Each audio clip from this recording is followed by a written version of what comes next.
గత కొన్ని రోజులుగా ప్రశ్నించే వారిపై పెడుతున్నటువంటి కేసులు, చేస్తున్న అక్రమ అరెస్టులు మనం చూస్తూనే ఉన్నాము.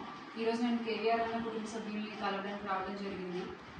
ఆ రోజున మన అందరం కూడా చూసాము, జర్నలిస్ట్ అలాగే ఇన్ఫ్లుయెన్సర్ నిజాన్ని నిర్భయంగా మాట్లాడుతూ నిజాలను చెప్పేటువంటి ఒక విలువ కలిగిన జర్నలిస్ట్ అయిన కేవీఆర్ అన్నని ఎంత దారుణంగా అర్ధరాత్రి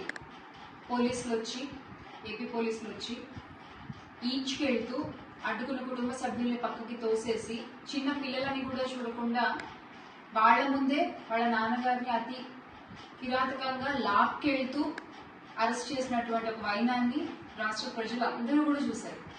అయితే ఈ రోజున రాష్ట్రంలో ఎన్నో సమస్యలు ఉన్నాయి. ఆడపిల్లలపై జరిగేటువంటి అత్యాచారాలు కావచ్చు, వేటకని వెళ్లి గల్లంత అయిపోయిన మత్స్యకారులు కావచ్చు, ప్రభుత్వాస్తుల్ని ప్రైవేటీకరణ చేయడం కావచ్చు, పరీక్షల్లో జరిగిన అన్యాయాలు కావచ్చు, ఇలా రైతులకి జరుగుతున్నటువంటి అన్యాయాలు కావచ్చు, ఇలా ఎన్నో సమస్యలు రాష్ట్రంలో ఉంటే తప్పిపోయిన చిన్న పిల్లలు కావచ్చు, ఇలా ఎన్నో సమస్యలు రాష్ట్రంలో ఉంటే అవన్నీ అర్జెంట్ లేదు, అవన్నీ గాలికి వదిలేసి అవన్నీ పక్కన పెట్టేసి కేవలం ఎవరైతే ప్రభుత్వం చేసేటువంటి అన్యాయాలని, అధికారంలో ఉన్నటువంటి ఇప్పటి కూటమి ప్రభుత్వం చేసేటువంటి అన్యాయాలని వేలెత్తి చూపిస్తున్నారో వాళ్ళని మాత్రం హుటాహుటిన వాళ్ళు ఎక్కడున్నా సరే, పక్క రాష్ట్రాల్లో ఉన్నా సరే వెళ్ళిపోయి అర్ధరాత్రి పూట అర్జెంటుగా వాళ్ళని అరెస్ట్ చేసే కార్యక్రమాలు పెట్టుకుంటున్నారు. ఇవాళ ఇదే జరుగుతుంది. గత కొన్ని రోజులుగా ఎవరైతే నిజాలు మాట్లాడుతున్నారో, అది ప్రతిపక్షం వాళ్ళైనా, ఇన్ఫ్లుయెన్సర్స్ అయినా, జర్నలిస్టులు అయినా, నిజాలు మాట్లాడే వాళ్లపై దాడులు, అన్యాయంగా అక్రమంగా కేసులు, అరెస్టులు ఇది జరుగుతోంది. ఈ రోజున మరి ఎంత ఇబ్బంది పడుతున్నారు చూస్తా ఉన్నాం. వీళ్ళ కుటుంబం అంతా ఎవరండి? వీళ్ళ కుటుంబానికి ఈ రోజు సమాధానం చెప్పేది 2 చిన్నపిల్లలు. ఆ చిన్న పిల్లలు బయటకు వెళ్ళినప్పుడు మీ నాన్నగారు మీరు అరెస్ట్ చేశారంట కదా, ఆ పిల్లల్ని అడిగినప్పుడు ఆ పిల్లలు ఎదుర్కొన్నటువంటి ఆ మానసిక క్షోభకు ఎవరు సమాధానం చెప్తారు? మీరు చెప్తారా? అన్యాయంగా లాక్కెళ్ళిపోయారే, అన్యాయంగా అరెస్ట్ చేశారే, సరైన కారణం చెప్పకుండా, పైగా అక్క మీద కూడా కేసులు పెడుతున్నారు. ఏమని పెడుతున్నారు?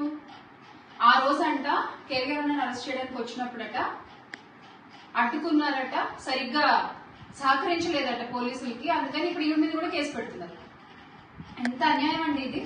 అరే, ఒక భర్తని అర్ధరాత్రి చెప్పా చేయకుండా, ముందస్తు ఇన్ఫర్మేషన్ లేకుండా అరెస్ట్ చేయడానికి వచ్చేస్తే ఎటువంటి భార్య అయినా సరే రెడ్ కార్పెట్ వేసి ఆహ్వానిస్తారా అండి? మీకు కనీసం ఏమైందండి, ఎందుకు తీసుకెళ్తున్నారా నోరు తెచ్చి అడగరా? కారణం కనుక్కోరా?